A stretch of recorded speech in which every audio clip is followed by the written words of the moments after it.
Hola a todos, vamos a empezar con los 10 minutos de retraso que parece que es tradición en este país, pero bueno, lo bueno se hace esperar, así que espero que estéis descansados después de la comida y vamos a seguir con las charlas. Ya habéis visto que el tema de los incendios tiene muchos prismas con los que verlos y eso lo hace también tan fascinante para los investigadores y para la sociedad en general. De hecho, terminé de regalar uno de los libros que publicamos hace unos 10 años a José Manuel Moreno, que aún está bajo. Están a punto de subir el resto de participantes. Y se lo he regalado y recordaba lo que escribí en la introducción en el año 2007. Se publicó en el 2008 o 2009. Y decía que lo de los incendios forestales como la selección de fútbol. Que aquí cada uno tenemos un equipo y nos gustaría que fuese tal jugador o tal otro jugador y nos gustaría que jugasen de esta forma o de la otra. Un poco con los incendios pasa igual, ¿no? Que todo el mundo puede opinar. Parece que todo el mundo tiene la capacidad de opinar y como ciudadanos todos tenemos la capacidad de opinar, pero también de ser humildes y reconocer que debemos de tener formación. Lo digo esto por los estudiantes que estáis aquí.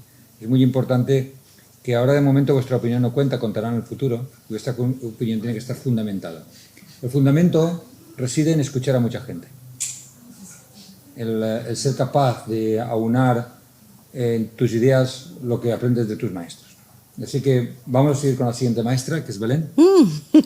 Belén López Precioso, que es, ya lo he dicho antes, licenciada en Derecho y es de la asociación Son Custodia. Explícanos también eso un poquito, ¿no? Vale, pues os cuento un poco. Adelante. Si me dejáis unos minutillos, pues me presento y así me conocéis mejor todos los valientes que habéis venido aquí a las 4 de la tarde, ¿no? A aguantar aquí muy bien, muy bien. Yo os felicito y además da alegría, ¿sabes? Cuando ya tienes canal, ¿no? Da alegría ver esto. Yo lo notaréis en el acento, yo soy de Murcia, ¿vale? Y bueno, llevo en la Comunidad Valenciana desde el año 2004 por una serie de avatares. Yo estudié Derecho allí en mi pueblo, bueno, en mi ciudad, y cuando iba a acabar la carrera decidí que yo quería dedicarme a algo que me pareciera que podía tener una función social de alguna manera. Entonces oscilaba entre dedicarme a inmigrantes o medio ambiente. Al final conocí a una persona que me convenció para el tema del medio ambiente y allá que me fui yo a Madrid a hacer mis andurriales. Digamos que cuando empiezas, yo lo primero que hice, y esto lo digo también para vosotros como futuros profesionales, ¿vale? Porque luego salir de la carrera, el futuro es incierto. Yo lo primero que hice fue ser voluntaria en una asociación, en particular en Greenpeace, ¿vale? Donde me morí de miedo porque me pusieron a trabajar temas de esos de tráfico de armas y energía nuclear. Y yo me fui a mi casa, me senté en una silla, estuve allí 2 días completamente noqueada y luego hice lo que pude, ¿no? Pero a partir de colaborar con varias asociaciones, pues tú ya empiezas ya a hacerte tu especialidad de alguna manera, ¿no? Y bueno, pues acabé trabajando en una asociación que luego se convirtió también, bueno, en una pequeña consultora que se llamaba Instituto para la Política Ambiental Europea. Nosotros veíamos mucho lo que era todo con el prisma del derecho europeo, en particular el de medio ambiente. Con el tiempo yo lo de los residuos, el agua y todo eso me gustaba poco y fue decantándome, tuve suerte, hacia conservación de naturaleza.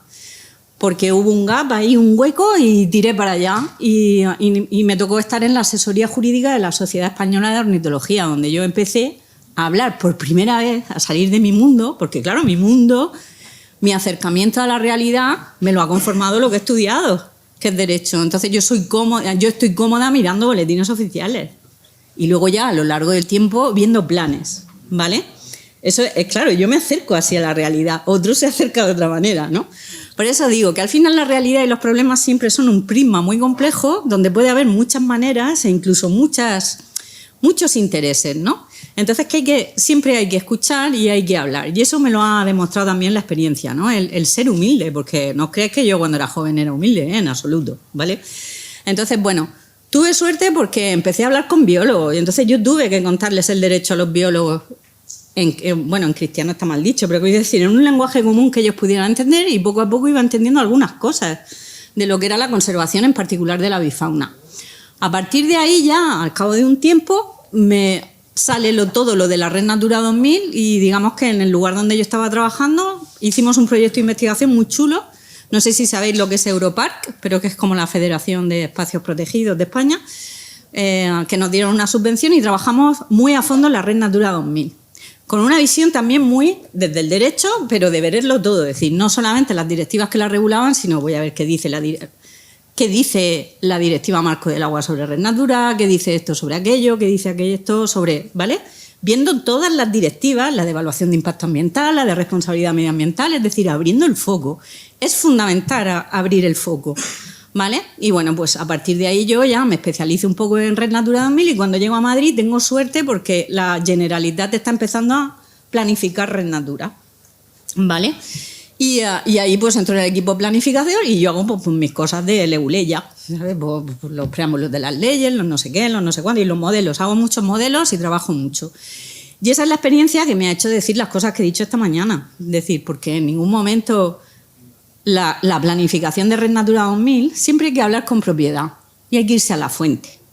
Y aquí la fuente de los planes aprobados siempre es el boletín oficial. Entonces, cuando ves cómo está regulada la Red Natura 2000, no es tan molesta.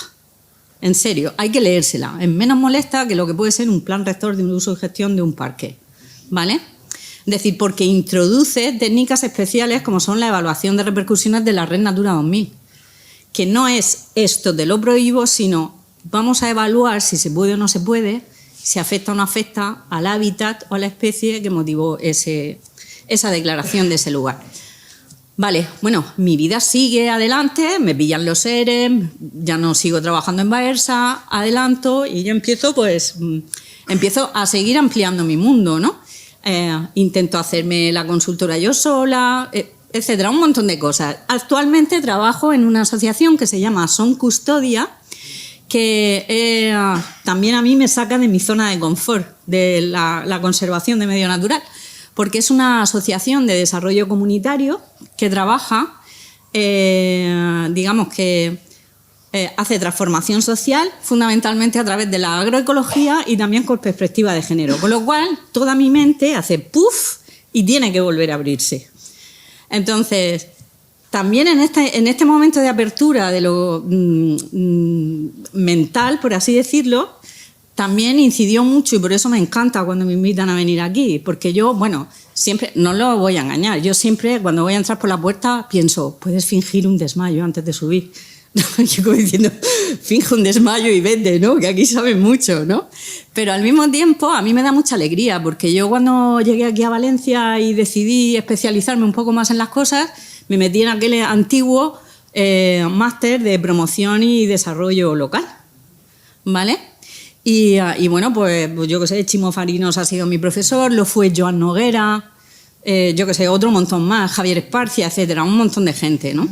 Entonces, como decía, a mí me abrieron la mente, porque de pronto yo salía de mi pequeño mundo de las leyes y de mi pequeño mundo de la conservación de la naturaleza, ¿vale? Entonces, por eso incido. Yo creo que hay que estar... O sea, ahora que está tan de moda lo de la neurociencia, eso que nos dice que nuestra mente va siempre, es económica y va siempre haciendo el camino, ¿no? El camino más cómodo.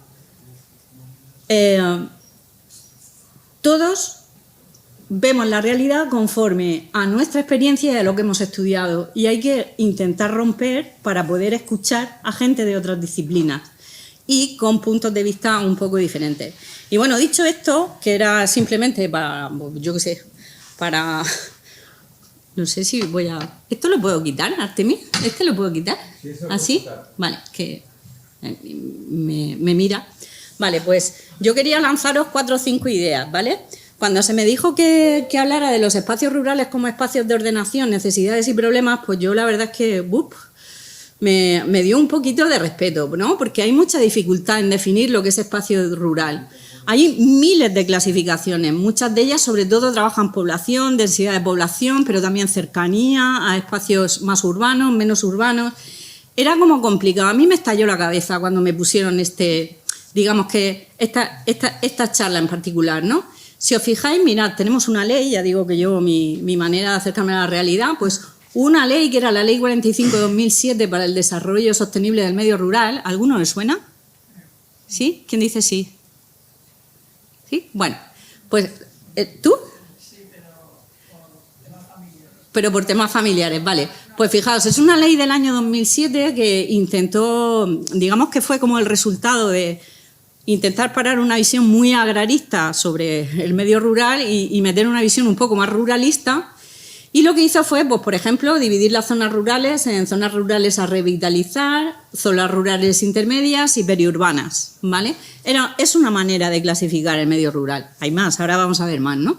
Pero bueno, lo curioso de esta ley es que fue un intento, y esto sí que es una cosa que es interesante reflexionarlo, y es que cada vez que ha habido algún intento de regular desde el punto de vista legal lo que podría ser el ruralismo, al final nunca prospera. Fue una ley súper ambiciosa, había que hacer planes, vosotros que estáis en geografía, había que hacer planes de desarrollo sostenible del medio rural por comunidad autónoma, había que hacer un montón de cosas, todas las inversiones pasaban por estas instituciones administrativas del desarrollo rural, pero al final llegó una de las crisis y ¡pum! Llegó Hacienda, dijo que no se podía gastar tanto dinero en eso y murió. Y es la típica ley, hay otra ley muy parecida, que es la ley de las zonas de montaña. ¿Os suena también? No. ¿A alguien le suena? Si es muy mayor, alguien canoso como yo, ¿no? Bueno, pues había una ley de fomento de las áreas de montaña de los años 80, que es otra que también se convierten como en fantasmas jurídicos. No han sido derogadas, pero están todavía ahí, ¿no? Bueno, pues esta ley clasificaba las zonas rurales así como a revitalizar, intermedias, periurbanas, etcétera. Pero es que luego llega la estrategia territorial del 2011 aquí, por ejemplo, en la Comunidad Valenciana, y entonces, pues si os fijáis así los colorines, ¿no? Quiero decir, el sistema rural es solamente lo que es verde, fijaos, ¿vale? Solo verde. Lo otro que está en medio le llaman la franja intermedia del territorio. O sea, a la hora de la ordenación territorial pura y dura se pone a ver el medio rural y lo divide de esta manera el territorio. Pero si luego te vas al territorio de aplicación de la medida líder del último periodo de financiación, sabemos lo que es el líder, ¿no? Vale. Y lo de los periodos de financiación y todo eso lo sabemos también. ¿Sí? Bueno, es el dinero que se gasta Europa, que hace una programación muy grande y que generalmente se lo gasta de 7 años en 7 años más o menos, ¿vale? O sea, esto eran 6 años, 6, 7 años. Entonces proyecta un montón de dinero en cada uno de los Estados miembros a través de varios fondos. Uno son el FEDER, el Fondo de Desarrollo Regional, yo qué sé, hay otro fondo para la pesca, está el fondo para la PAC y luego tenemos el fondo, el FEADER, el Fondo para el Desarrollo Rural, ¿vale? Bueno, dentro del dinero que se va a desarrollo rural siempre ha habido un problema, y es que el dinero que mandaba Europa al desarrollo rural nunca era puro como los pagos directos de la PAC, que cogía y las pagaba Europa así alegremente, sino que siempre había que cofinanciarlo por parte de las comunidades autónomas, ¿vale? Y por parte del Estado. Es decir, el desarrollo rural siempre ha estado un poco... esa visión que digo, ¿no? Los sociólogos lo explican muy bien, el agrarismo y el ruralismo, ¿no? Bueno, pues este era el territorio líder de este periodo, del 2014 al 2020, que más o menos se va a mantener, porque parece que no va a haber grandes cambios. Entonces, cuando hablamos de necesidades del medio rural, una de las cosas que hay que ver ahora, que es una de las cosas que yo aprendí en el máster de promoción y gestión del desarrollo local, es acostumbrarnos siempre a ir a cotillear los presupuestos. ¿Cuánto se gastan en esto? Eso del cotilleo, ¿cuánto te ha costado no sé qué? ¿Cuánto se gastan en esto? ¿Cuánto se gastan en aquello? Entonces, aparte de los presupuestos de cada una de las autonomías o del ministerio correspondiente que nos interese, también es interesante ahora, y va a ser muy importante, un instrumento de programación que es el PEPAC, que es el Plan Estratégico para la Política Agraria Comunitaria, que lo que han hecho ha sido meter todo lo que es desarrollo rural ahí dentro también. Vale, bien. Otro de los problemas que yo encontré cuando me tocó así empezar a pensar en esta charla era definir qué era ordenación. Y encima, definir lo que es ordenación, porque como ha dicho esta mañana ha sido Saskia, ¿no? Me ha encantado su charla porque yo tengo la misma visión que ella, ¿no? Es decir, aquí cada uno ordena lo suyo, cada sector mira lo suyo. Entonces, al final, ¿qué es lo que tenemos? Si estamos hablando de ordenación y estamos hablando de planes, que tienen proyección territorial, al final, ¿de qué hablamos? ¿Tenemos una mera justaposición de planes o tenemos realmente un sistema más o menos interconectado? Yo creo que hay muchas lagunas todavía de conexión entre unos tipos de planes y otros, por ejemplo, los de ordenación territorial, los planes generales de ordenación urbana, los planes forestales, los planes de Red Natura 2000. Es como, hay veces que se ignoran, se evitan, no sé cómo explicarlo. Entonces, simplemente lanzo esta idea, ¿no? Es decir, al final, ¿qué estamos haciendo? Porque no paramos de hacer planes. O sea, ¿los estamos meramente yuxtaponiendo o realmente están coordinados? Claro, esto, si además habitas en el medio rural, esto es un agobio tremendo. Es decir, ¿cuántos planes? Yo que vivo en tal pueblo, ¿cuántas cosas me afectan? No solo la normativa que me afecta, sino cuántos planes pueden estar condicionando mi vida, ¿no?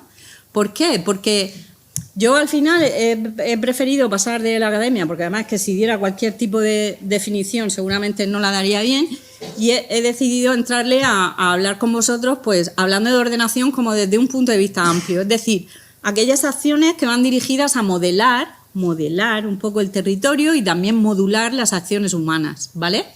Entonces, ¿cómo hace esto nuestro Estado en la actualidad? Bueno, pues lo hace a través de normativa y a través de la técnica de la intervención pura, ¿no? Que es establecer obligaciones de hacer o de no hacer. Te prohíbo hacer esto, te obligo a hacer esto. Es una manera de incidir en la vida de la gente y una manera de modular el territorio, que es lo que yo creo que estaba detrás de esas quejas que había en la mañana, ¿no? Como decir, hay mucha normativa, hay muchos regímenes de protección y conservación de naturaleza que son demasiado imperativos, ¿vale? Muy normativos. Luego podemos tener también a la hora de modelar y dirigir un poco las acciones humanas por lo que son los planes de ordenación, más o menos estratégicos, más o menos específicos, con más o menos planes de actuación, zonificaciones, etcétera. Pero desde mi punto de vista casi nunca lo suficientemente interdisciplinares. Me ha faltado el inter, ¿no? Sí, se me ha escapado. Como diciendo, falta un poco. Es verdad que los geógrafos sabéis mucho de muchas cosas y los de ciencias ambientales también, tenéis una formación muy amplia. Pero hay determinadas visiones que luego cuesta mucho que entren en todo tipo de planes y hacen que palabras como biodiversidad se banalicen y pierdan el sentido, ¿vale? Y luego hay otra manera de modular el territorio y sobre todo el territorio rural, que es a través de las acciones de fomento, ¿no? Que es la financiación, las subvenciones o los incentivos fiscales. Y es aquí donde es muy importante esto que os he dicho del plan, este plan que viene, el PEPAC, el Plan Estatal de la Política Agraria Comunitaria, que integra este año, antes teníamos 17 programas de desarrollo rural, pues ahora no están todos juntos porque los de Bruselas han dicho que estaban hartos de abrir tantos archivos, ¿vale? Los 17 de las comunidades autónomas, más el nacional, más el tal, etcétera. Entonces han decidido que vaya todo junto, ¿vale? Bien, bueno, contar cuáles eran las necesidades un poco y los problemas que tienen las zonas rurales hoy en día a mí me resultaba muy complicado. Entonces dije, bueno, me voy a ir a la vista más cenital que hay, que es la de la Unión Europea, ¿no? Que parece que se está tomando en serio esto, ¿no? Lo de las zonas rurales. Así que el 30 de junio del año 2021, o sea, como aquel que dice antes de ayer, con 3 o 4 meses, 2 o 3 meses más, pues presentó una comunicación. Esto vosotros también como futuros geógrafos tenéis que poder manejar este tipo de documentos, ¿no? Porque ahí ahí te cuentan todas las políticas, ¿no? Bueno, pues presentó una comunicación al resto de instituciones comunitarias, europeas, el Parlamento, el Consejo, el Comité Económico y Social, el Comité de las Regiones, etcétera, que se llama Una visión a largo plazo para las zonas rurales, por unas zonas rurales de la Unión Europea más fuertes, conectadas, resilientes y prósperas, ¿vale? Y esto lo que pretende es, en esta visión, lo que pretende es apoyarse también en una especie de pacto rural que se vería muy parecido a lo que quiere hacer Firelinks con esto que nos ha contado Saskia antes, es decir, que es hablar, que haya gobernanza, que se pueda hablar. Y también tienen como una especie de plan, le llaman el Plan de Acción Rural de la Unión Europea, pero simplemente es que es un documento en donde dicen más o menos lo que van a hacer y con qué fondos van a intentar hacer todas esas cosas, ¿vale? Ese plan de acción rural pues incluye, según dice, y lo que es el resumen, porque tampoco me quiero extender mucho porque lo interesante viene ahora enseguida, ¿no? es que hay que, dice con estas palabras, prestación de apoyo político a las áreas rurales de la PAC y de la política de cohesión. O sea, lo que nos están diciendo es que van a intentar hacer una inyección de dinero en las áreas rurales y que van a trabajar en 4 ámbitos. Les han llamado porque como últimamente todos son, yo no sé si es que me he hecho mayor, pero es que todos son como eslogans, ¿no? ¿Sabes lo que digo? Yo a mí ya no se me ocurre ninguno, yo me siento fatal. Entonces, como consigas ponerle un nombre así chulo, ¿no?, a un proyecto, pues parece que va a ir mejor. Pero bueno, los 4 ámbitos de actuación le han llamado fortaleza, conectividad, resiliencia y prosperidad. Dentro de la fortaleza, ellos lo que quieren es dotar a las áreas de áreas rurales de los servicios que les son tan necesarios. Y aquí dicen que juega un papel muy importante la innovación, ¿vale? No solo la innovación científica y técnica, tenemos que pensar la innovación social también. ¿Cómo conseguimos, y aquí incido otra vez en lo que dije en la mañana, hablar más y mejor? ¿Cómo conseguimos hacer mixtura, mestizarnos, contaminarnos si queréis? ¿Cómo conseguimos tener escucha activa hacia lo que necesita el otro? ¿Cómo conseguimos, pues, ser capaces de reconocer si nos hemos equivocado? Eso que llaman, por ejemplo, también los biólogos, lo de la gestión adaptativa, es decir, yo tengo un plan, pero luego voy evaluando si me va bien y si no, pues lo cambio, etcétera, ¿vale? Bueno, también van a trabajar la conectividad, que esto ya se sabe que es importantísimo, lo de pues, que las áreas rurales puedan estar bien conectadas con las ciudades donde hay más servicios, y el tema de la conectividad a Internet, que ahora mismo está a tope, ¿no? Luego, la resiliencia, este concepto a mí me encanta. Fijaos que esto no me parece una palabra que esté de más, ¿no? Pero habla de la sostenibilidad medioambiental, la agraria y también la social. Y aquí vuelvo a incidir porque vengo de la asociación que vengo, ¿no? El tema de la innovación social, pero también de la inclusión social, ¿no? Y aquí es muy... Todo esto es una de las cosas que hay que trabajar mucho en el medio rural, ¿no? Y luego lo que es la prosperidad. Dentro del plan hablan también de diversificar las actividades económicas en las áreas rurales. Cualquiera que lleve años en esto verá que esto, ¿no?, es como un mantra que se repite y se repite. Hay que diversificar. ¿Por qué? Porque con la actividad agraria no llegas a salir adelante. Y ahora ya, por entrar en el tema de los incendios, yo quería proponeros a simplemente hacer una cosa y dejarlo como algo que yo creo que hay que mirar. Creo que hay que mirar las normativas de manera transversal. Es posible que problemas que tiene el sector forestal también los esté teniendo el sector agrario y estén encontrando maneras de solucionarlo, o por lo menos intentándolas, o por lo menos haciendo proyectos pilotos a ese nivel, ¿no? Entonces, en materia de incendios en la Comunidad Valenciana, sí hay 3 normas fundamentales a nivel de rango legal, que luego dentro del sector forestal hay mucho más, ¿vale? Mucho más, ¿no? Pero bueno, tenemos que el decreto legislativo, ¿vale?, del texto refundido de la Ley de Ordenación del Territorio, el Urbanismo y el Paisaje, ya incluye menciones al problema de los incendios forestales, sobre todo en el tema de esa interfaz medio urbana forestal, ¿vale?, obligando, creo que, no sé quién lo decía esta mañana, creo que era Ferran, son los de las urbanizaciones los que tienen que pagar ellos sus medios de autoprotección. Bueno, esas obligaciones están aquí. Luego también tenemos todo lo que es la ley forestal de la Comunidad Valenciana, pero también puede ser de interés intentar pegarle ahí un vistazo a la ley de estructuras agrarias de la Comunidad Valenciana. Una de las cosas así, digamos, que me han parecido más interesantes de estas leyes es que, bueno, todos sabéis que las leyes se modifican, ¿no? Si hay suerte se modifican, si no es que están fosilizadas, ¿no? Bueno, pues la Ley 393 forestal de la Comunidad Valenciana en el año 2018 se modificó para intentar mejorar un poco, ¿cómo decirlo?, toda esa estrategia de la que se está hablando ahora tanto, que es para defendernos de los incendios, procurar hacer mosaicos agroforestales, es decir, que el bosque no sea un continuum, sino que haya también zonas agrícolas entre medias que pueden trabajar como cortafuegos, ¿no? Es decir, Ferran nos ha contado cortafuegos pegados a áreas urbanizadas esta mañana, pero también hay muchas o ya más experiencias de trabajos con mosaicos agroforestales. A lo largo de mi carrera profesional, en tiempos pasados, y todavía colaboro con ellos, yo he podido trabajar así de cerca con Avinensa, que trabaja la custodia del territorio, que imagino que sabéis lo que es, y bueno, hay proyectos de mosaico forestal, por ejemplo, en mi provincia donde yo vivo, hay una asociación que se llama Conecta Natura que tiene un proyecto que es el mosaico y que ellos van intentando hacer eso, replicándolo sobre el territorio. La Fundación Global Nature, que es otra fundación de conservación de la naturaleza, trabajó en el desert de Les Palmes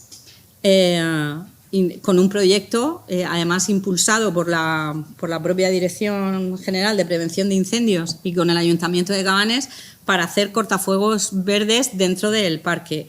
Ahora mismo están trabajando en el Prat de Cabanes y están jugando con la idea del cortafuegos, pero del arrozal. Están haciendo cositas experimentales, etcétera, ¿no? Entonces, bueno, lo que yo sí que he visto es un avance muy importante en lo que es la legislación forestal. Es decir, se está abriendo a las necesidades también de lo que es el sector agrícola.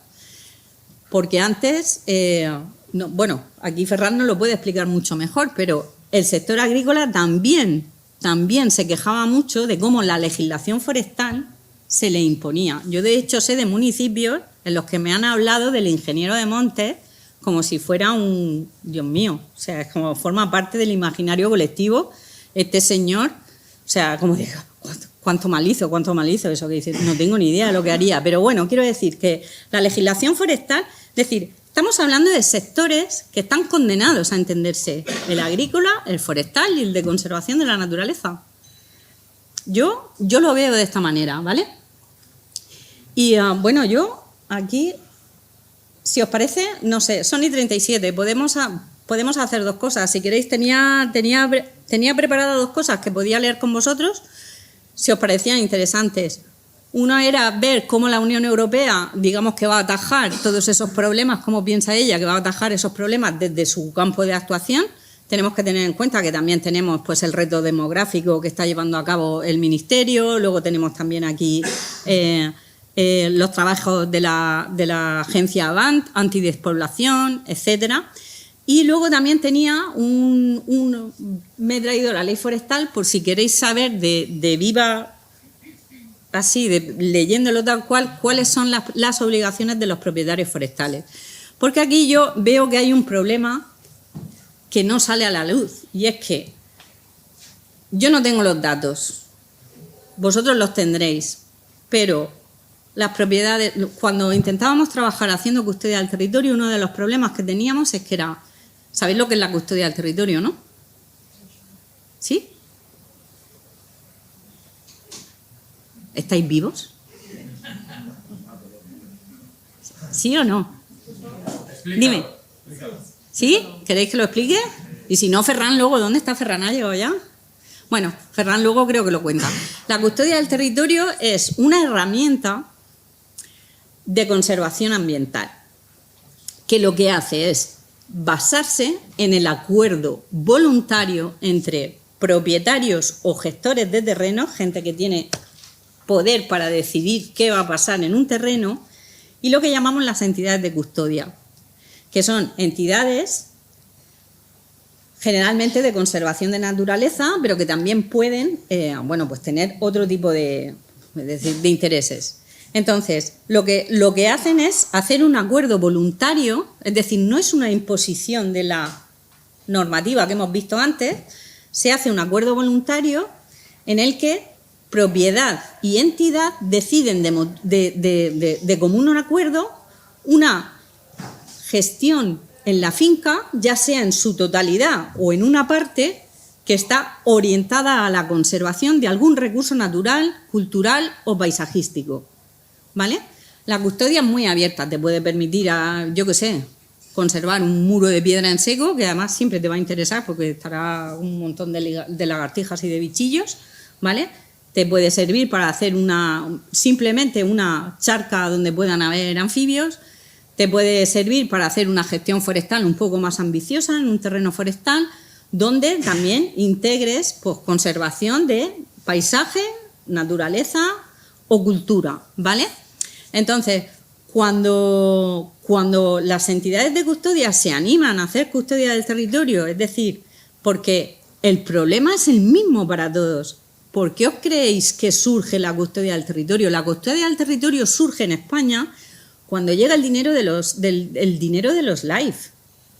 La administración ambiental y los conservacionistas, los propios del Ministerio y de otras comunidades autónomas que habían estado con la primera oleada de conservación, que era la de la normativa, se dan cuenta que hay que gestionar el territorio. Todo esto estoy hablando del año 92 y por ahí. Y en ese momento que empieza a llegar dinero de Europa, se dan cuenta que hay que entrar a los terrenos. Entonces, por ejemplo, había proyectos emblemáticos, como puede ser el de Águila Imperial, que lo que hacían era arrendar el conejo a los cazadores. No caces este año, te lo arriendo y, bueno, por lo menos el águila o el lince come conejo, ¿vale? Entonces, al mismo tiempo, las entidades de conservación de la naturaleza van madurando y van dándose cuenta de que la protesta, la queja y el recurso administrativo o judicial tampoco da tantos resultados o que se le puede complementar. Y entonces empiezan a trabajarse esto de los acuerdos voluntarios. Y entonces, digamos que cuando nosotros, a lo que iba, que es un problema común, es un problema que tenemos todos y es cómo está de atomizada la propiedad en el medio rural y cómo en una parcela, en la actualidad, puedes tener ¿cuántos propietarios? ¿Cuántos? Un montón. Esto era del bisabuelo que luego pasó a, ¿sabes?, a sus 2 hijos, que tuvo 4 hijos cada uno y al final te encuentras con, no sé, mi familia es de Albacete y yo tengo terrenos con, creo que somos 28. Parcelicas pequeñas o yo qué sé, o derechos de agua o cosas así. Creo que somos 28, no nos conocemos ni nos hablamos, ¿no? Entonces, ese es uno de los problemas que tiene actualmente en materia de incendios, gestión forestal, gestión agrícola, etcétera. Que hay poca gente ya en el medio rural y que además o sea, las parcelas son pequeñas y están muy dispersa la propiedad. Entonces, ahí hay una herramienta muy interesante que yo creo que a lo mejor también podríamos extrapolar. Por eso digo que hay que ver estas 3 leyes, habría que mirarlas mirarlas viendo a ver qué tiene cada una y qué podría valerle a un sector de una y a otra. Porque, por ejemplo, en las de estructuras agrarias hay un concepto muy interesante, que es el de suelo agrario infrautilizado, que le da potestades a la administración agraria para intentar obligarte o por lo menos para llevarlo a un banco de tierras donde alguien lo pueda gestionar. Es decir, creo que como estamos tan sectoriales y cada uno nos miramos nuestra especialidad y nuestras maneras de hacer las cosas, al final pues estamos perdiendo oportunidades. Y bueno, no sé, yo creo que me he adecuado al tiempo. ¿Sí? Muy adecuado. He sido buena, ¿no, Artemis? Vale. Bueno, pues nada, acabo con esta idea, la que llevo diciendo toda la mañana, que tenemos que escuchar a otros sectores con calma, lo que es escucha activa, con calma. Y sobre todo también una última idea. Yo lo he vivido también con los temas de conservación de naturaleza. Cuando llegas al territorio te encuentras con una herida abierta. O sea, tú vas a hablar de algo, pero en realidad la gente es que está regular, porque cada vez son menos, porque tienen menos servicios, entonces y esa realidad social hay que integrarla. Por eso yo también me gustaría decir que creo que hay que introducir con urgencia sociólogos en este tema. Es decir, la sociología tiene mucho que hacer y mucho que decir. Así que nada, bueno, ya viene ¿no? No, ahora van las preguntas. ¡Oh! Vale.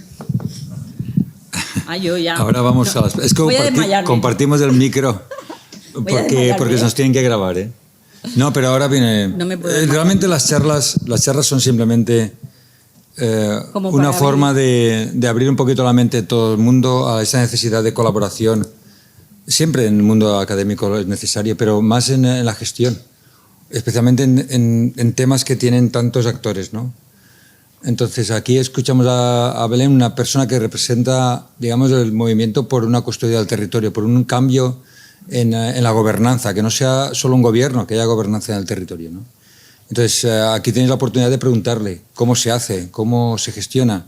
Todo esto es muy interesante porque el futuro no va a ser... del planeta no va a estar gobernado por los gobiernos, va a estar gobernado por la gobernanza de toda la sociedad, ¿eh? Y todos nos tenemos que implicar. Adelante. Te tenemos que dar un micro. Que te quieren grabar.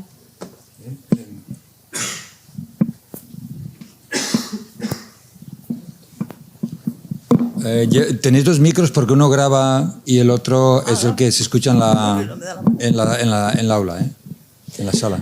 No, perdón porque he llegado un poco tarde y esta mañana no he podido estar tampoco, porque tenía otras historias. Me alegro tener aquí una de mi pueblo casi, yo también soy de Albacete, pero de Gin, no sé de qué pueblo estuvo, si es de capital. De todas formas, para mí lo que está escuchando me parece súper interesante, pero tengo como muchas contradicciones con la charla que nos dio el miércoles anterior el agricultor, no recuerdo tu nombre, lo siento. Pepe Serra. Pepe estará en la mesa redonda después. Sí, porque es que él, todo lo que nos contaba, la pelea que lleva por conseguir hacer cosas que hasta las quiere pagar y está dispuesto a todo y no le dejan y las leyes no le dejan, y ahora tú nos presentas un montón de leyes que parece ser que posibilitan muchas cosas. Y entonces entra un poco en contradicción. Decir, no sé si es que Pepe no utiliza las mismas leyes o qué es lo que sucede, no sé. Claro, bueno, no sé, no. Yo creo que lo he intentado decir también antes. Es decir, una cosa es lo que te diga la ley, ¿vale? Y otra cosa es cómo se aplica. Tú puedes tener personal, funcionario que no está preparado para aplicarla. Es que puede ser así. También puedes tener personal funcionario que no tiene la mente abierta, porque eso lo he visto yo también, que sabe lo que quiere decir y a partir de ahí retuerce todo lo que tiene para llegar a esa conclusión. Eso yo también lo he visto. Por eso decía antes, intentaba decir, claro, yo desde mi óptica como licenciada en Derecho, decir, en Derecho utilizamos silogismos. Si A, entonces B. Si supuesto de hecho, consecuencia jurídica. Y ya está. Entonces, uno de los problemas que yo veo al final no es de la normativa, sino de la propia organización administrativa. ¿Cómo está hecho? Porque está hecho como así, como un tapón. Conforme vas subiendo en la escala, la gente es más especialista y sabe muchísimo de lo suyo. Pero luego lo que es, ¿sabes? Vas bajando en la escala y te vas a una delegación territorial y te encuentras a un señor que tiene, o señora, que tiene un montón de expedientes que resolver, pero además tiene que hablar de la vía pecuaria, del terreno forestal, de la Red Natura 2000, del espacio natural protegido que tiene, de la micro, ¿sabes lo que ¿me entiendes? O sea, todo lo que quieras. Y él tiene que hacer un informe con todas esas cosas.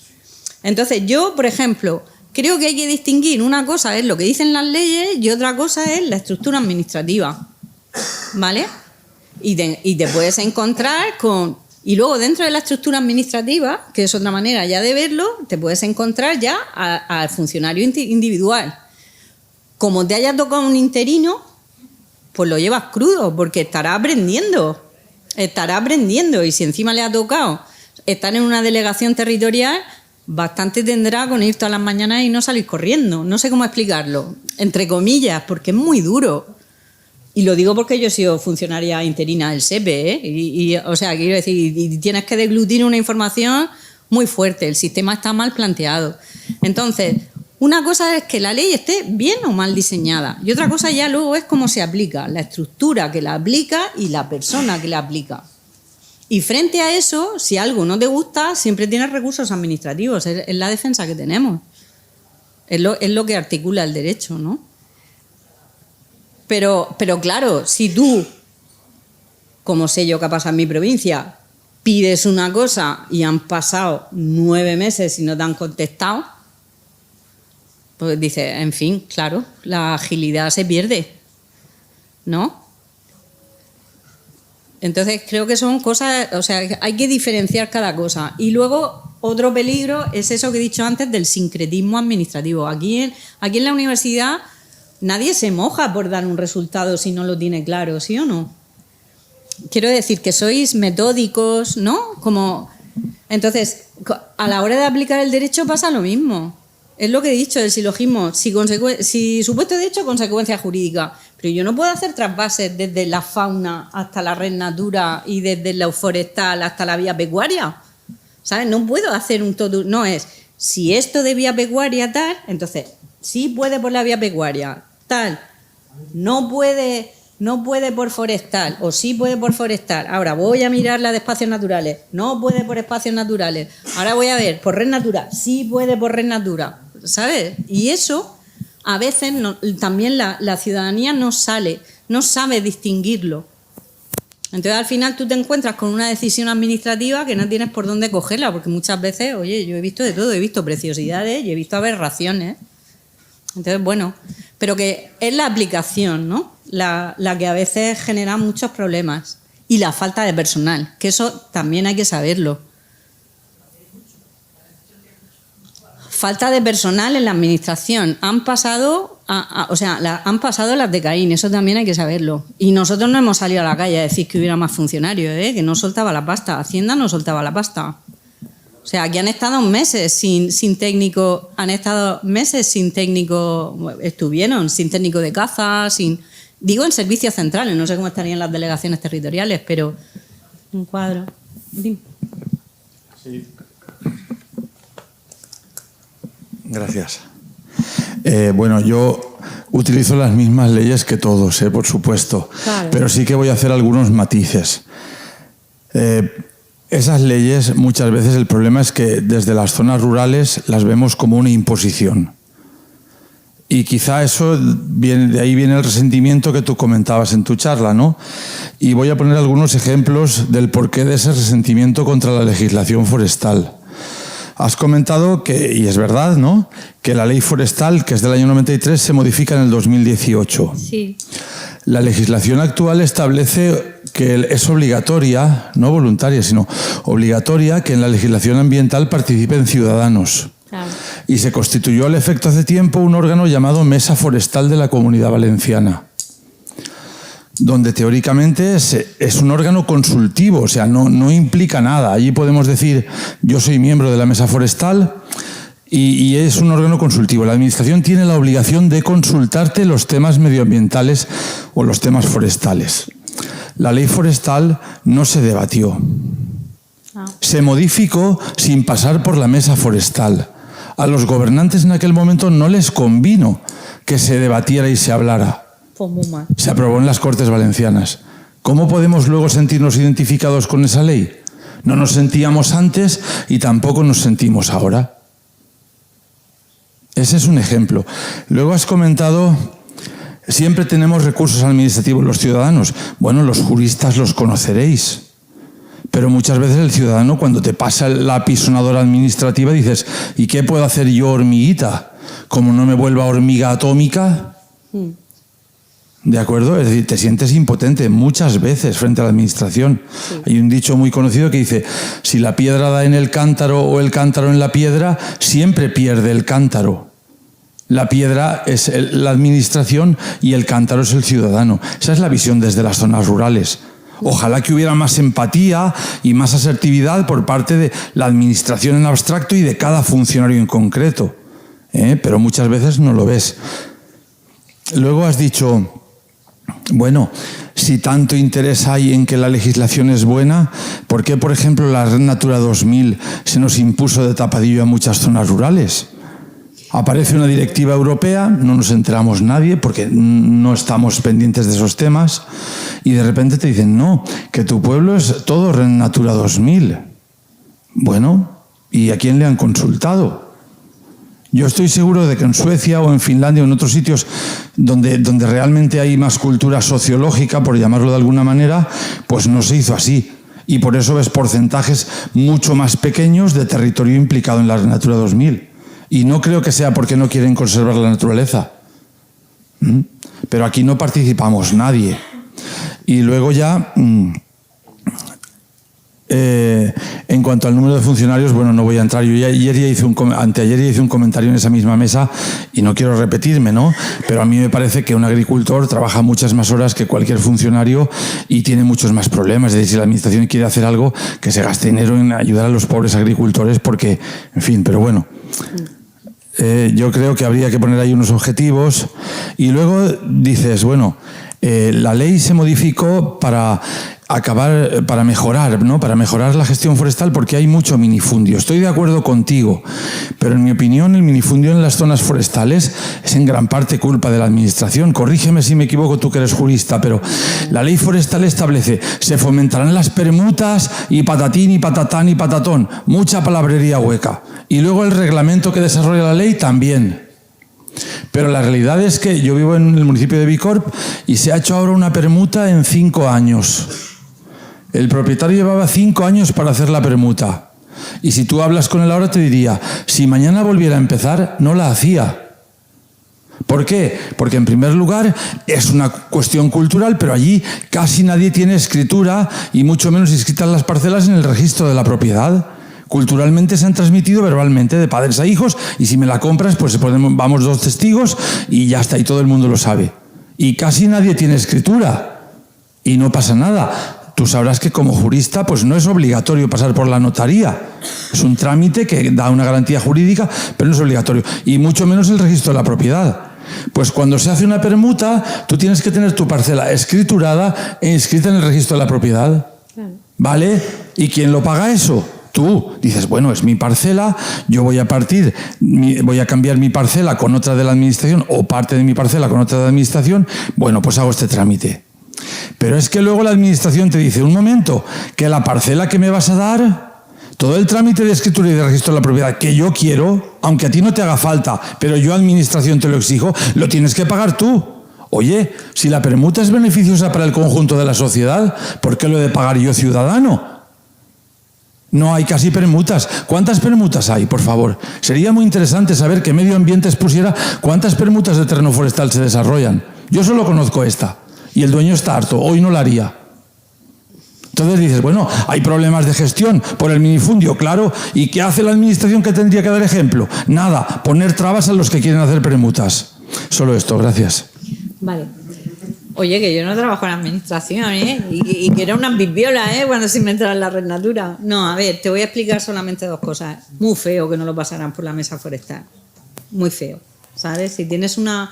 O sea, luego hay trámites de acceso a la información, o sea, como de participación ciudadana en la elaboración normativa, pero como mínimo una deferencia... O sea, que ese digo yo que lo tendrían que haber hecho, ¿vale? Pero bueno... Sí que tenemos una asignatura pendiente en materia de información, participación y acceso a la justicia en materia de medio ambiente, sobre todo en la participación en el diseño y la ejecución de las políticas. Estoy completamente de acuerdo contigo. En segundo lugar, ¿por qué no se hizo participación ciudadana? Y no quiero que entendáis que es una excusa, simplemente os voy a decir cuál fue la razón. La razón fue que a la Unión Europea el tema de la participación ciudadana en Red Natura no le pareció excesivamente interesante.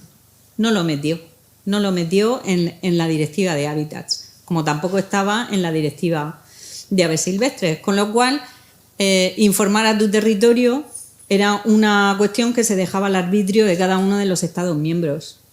Y aquí, ¿qué nos pasó? Pues nos pasó que nos pilló el toro.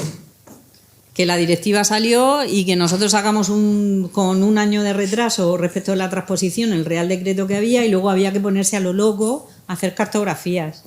Entonces, no tuvieron en cuenta para nada lo que era la participación ciudadana en Red Natura 2000.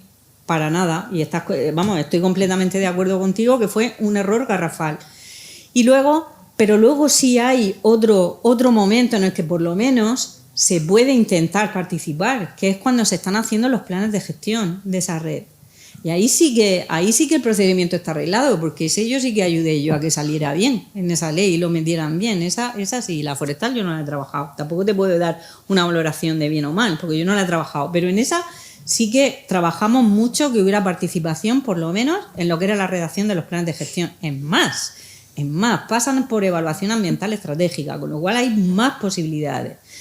Luego, una de las cosas también, es verdad, en España se tendía a hacer terrenos muy grandes de protección de red natura frente a otros espacios que preferían en plan el estilo microreserva, ¿vale? Pero eso por lo menos en la Comunidad Valenciana, por lo menos hasta donde yo sé, en el tiempo que estuve allí, eso se intentó paliar con la zonificación. La zonificación tú ves que hay zonas A, zonas B, zonas C, ¿sabes? Hay zonas donde se puede hacer prácticamente cualquier cosa. Se intentó arreglar a través de la zonificación. De hecho, creo que el Ministerio también daba eso como una pauta, ¿vale? Y luego la tercera cuestión que has dicho era lo de las permutas. Me gustaría a mí saber, ¿vale? Tenemos una ley de transparencia los ciudadanos tenemos una ley de transparencia que dice que las administraciones públicas tienen que dar información al ciudadano. Tienen que difundir información, a lo mejor esa no es de las que difunden, pero tú tienes 2 leyes que te amparan para pedir esa información a la Consellería. Y es que esto es otro de los gaps que tenemos, no solamente en el medio rural, también en las áreas urbanas. No conocemos nuestros derechos ambientales en materia de medio ambiente. Tenemos 2 leyes, tenemos la ley de transparencia, pero sobre todo tenemos una especial en materia de medio ambiente. Si toda la legislación forestal forma parte del compendio que tiene que ver con el medio ambiente, tú puedes llegar y hacer un acceso a la información. Es lo que conocen como la ley Aurus. Luego, si quieres, te digo cuál es la referencia. Tú haces un escrito, es más, que pon acceso a la información en materia de medio ambiente GVA y te tiene que llevar directo al formulario. Lo que pasa es que no lo venden, porque ese ha sido otro problema que ha tenido la ley de transparencia, que se ha comido a la otra. ¿Vale? Tú ves las páginas de transparencia, es que son muy fuertes, pasa mucho con el medio ambiente, desaparecemos permanentemente. No sé, es como te has descuidado y te han quitado. Tú tienes en la GVA una página de transparencia donde te están dando datos, convenios, no sé qué, de todo, no encontrarás lo específico de medio ambiente, muy poquito. De la misma manera que la ordenación territorial no quiso integrar los planes de ordenación de los recursos forestales y yo no quiero esto, ¿vale? Entonces, pero que tú quieres esa información, tienes derecho a pedirla y tienen un plazo para dártela, ¿sabes? Entonces es como, esos ejercicios deberíamos de estar ejerciéndolos todos en todo momento. Y en cuanto a lo de la ausencia de participación, sí, desde luego, siempre me parece un error, siempre. Hay que hablar. O sea, la gobernanza es hablar con la ciudadanía y sobre todo con las organizaciones que aglutinan a los ciudadanos. Así que ahí te tengo que dar la razón al 100%. ¿Más preguntas? No. No. ¿Alguna pregunta más o pasamos a lo siguiente? ¿Ahí hay una pregunta más?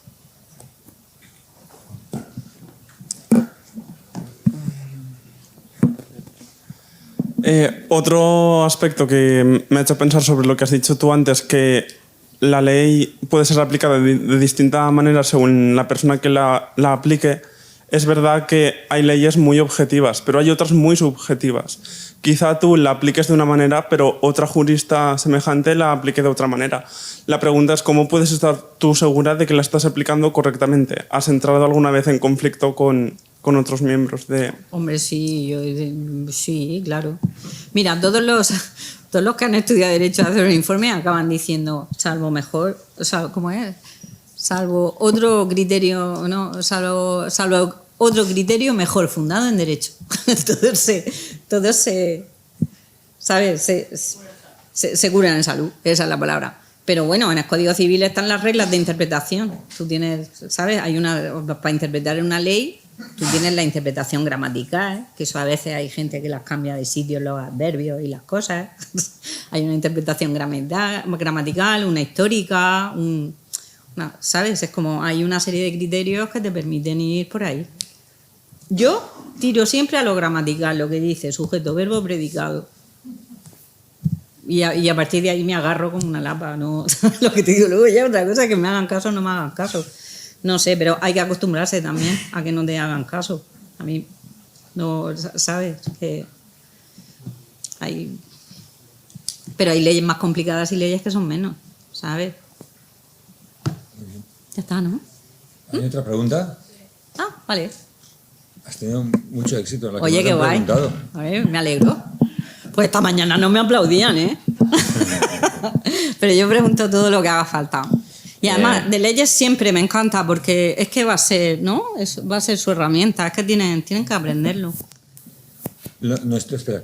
Dime. Nuestros estudiantes aquí tienen asignaturas de Derecho. Ya, Pues pero- es fundamental también para un geógrafo conocer este aspecto. ¿Eh? Que todavía no tenemos. Bueno, todavía no has llegado, pero bueno, llegará. Bueno, a lo que iba es que me ha parecido muy, muy chocante, sobre todo lo de que me ha comentado antes el compañero, que no se conoce la roturación de las tierras, es decir, no tienen un dueño como tal, sino que está muy dividido. Y creo que debería ser algo importante para el Estado o para las comunidades saber de quién es cada cosa, para así poder tener controlados de quiénes son las tierras, para poder intercambiarlas si necesitas hacer algo, cualquier cosa, para más que nada que los procedimientos sean rápidos, que no tengas que ponerte a buscar cada vez, que si un agricultor quiere pedir algo, puede hacerlo porque sabes perfectamente dónde tiene sus cosas, su terreno, su parcela, para qué es buena, para qué no es. Me parece que eso debería ser un obligado que cambiara. Debería estar todo localizado y sobre todo ahora con la tecnología, con los ordenadores, con todo. Creo que está demasiado fácil poder ver el terreno, cuánto mide y de quién es. Debería poderse hacer. Sí, el problema es averiguar. Todo eso se ve, si los satélites de esos del SIGPAC y todo eso pasan todo el rato, ¿no? O sea, el problema es cuando tienes que ponerte con los legajos, las notas, ¿sabes lo que te digo? Las escrituras, los no sé cuántos, Sí, cuando han sido verbales. Pero claro, pues a lo mejor habría que pedir que hubiera pues, subvenciones para poder, ¿sabes lo que quiero decir? Escriturar y llevar ¿no? Pues podría ser una medida administrativa y empezar a pedir subvenciones para eso, ¿me entiendes? Pero el registro de la propiedad siempre va a ser el que nos da la información. O sea, ¿qué está para eso? Es, No, sí, lo sé, es lo sé. el registro de la publicidad. Estuve buscando en Soria tierras porque cuando mi abuelo falleció para saber el valor y todo, y tamaño, hasta dónde llegaban y después ir allí y verlo. Es verdad que las había visto, pero nunca las había visto desde ese punto. Y claro, Es interesante. fue interesante ponerme que por ejemplo, había mojones que estaban movidos 2-3 metros. Y esas cosas, claro, te chocan. Y Sobre luego, todo porque sí. en ese caso yo tenía 18 años cuando lo miré. Y claro, me chocaba que no estuviera todo tan bien, que tuviera que irme a un órgano del Estado a buscar los datos, que estuvieran Pues esa es la realidad. mal, de los sobre todo en el papeles. campo, no, porque allí estarían bien. Bueno, en 2-3 metros no es mucho. No, ya, eso ya yo- lo sé. Pero... Habremos visto de todo, ¿no? No sé, eso no es que lo han movido a propósito. No, yo también os entiendo, a la gente joven que os habéis formado con ordenadores, con imágenes de satélite, con Sí, por sistemas eso de digo que información ahora no geográfica. tenemos Os entiendo que no entendáis que la administración esté tan atrasada en eso. Pero ten en cuenta que una parte del país se ha quedado abandonada y también en ese aspecto. Eso no te va a ocurrir en una zona urbana, ¿vale?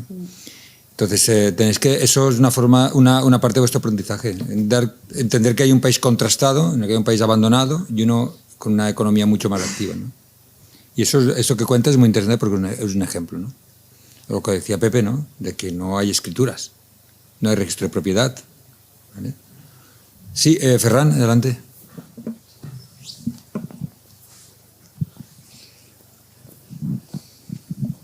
Yo dos cuestiones. La primera, aportar un dato, y es que el 55,2% del territorio forestal valenciano es privado, es propiedad privada, el 38,6% es público y hay un 6,2% que no sabemos de quién es.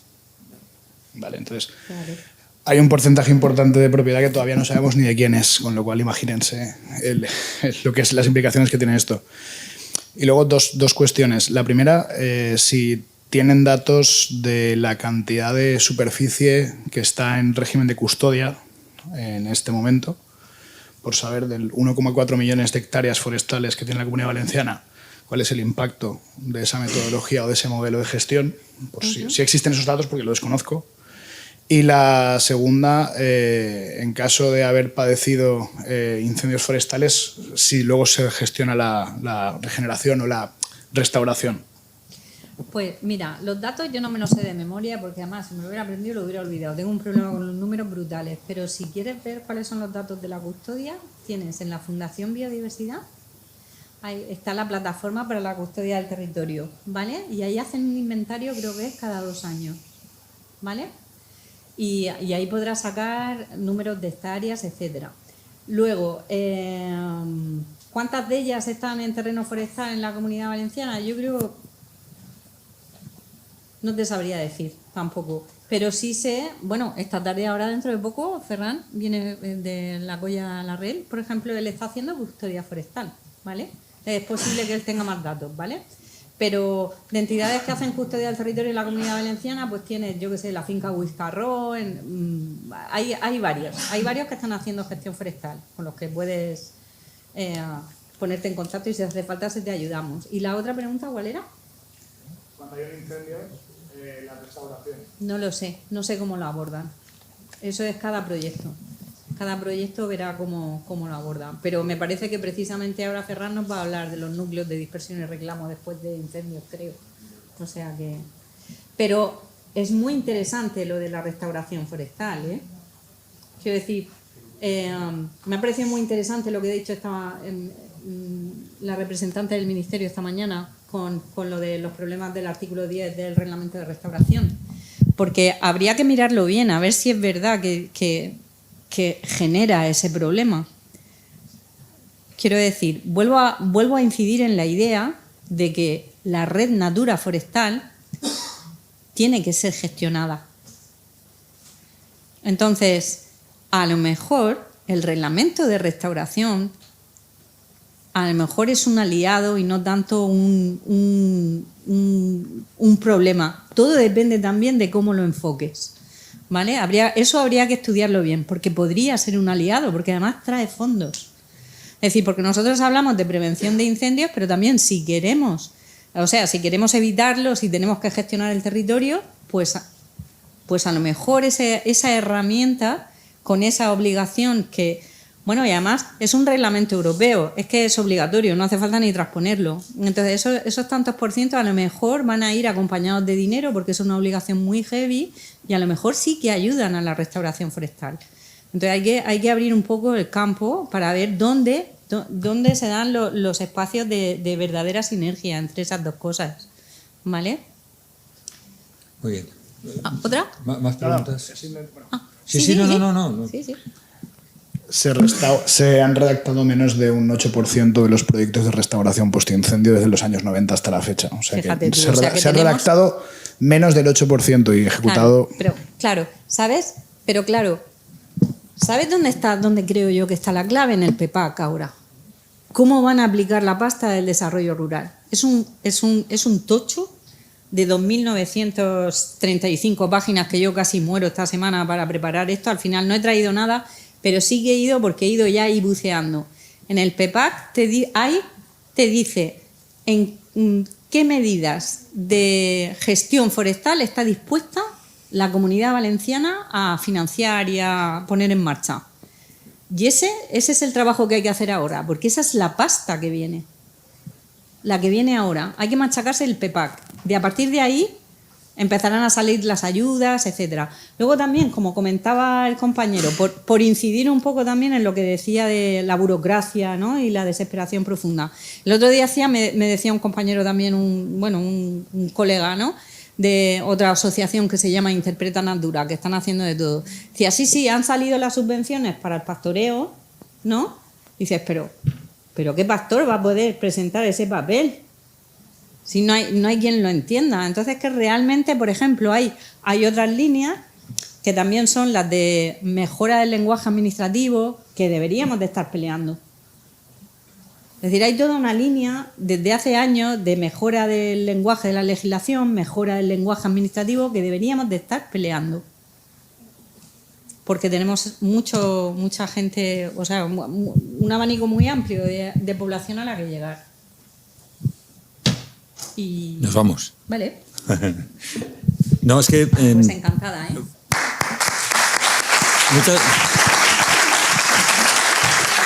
Muchas gracias, Belén. Muchas gracias.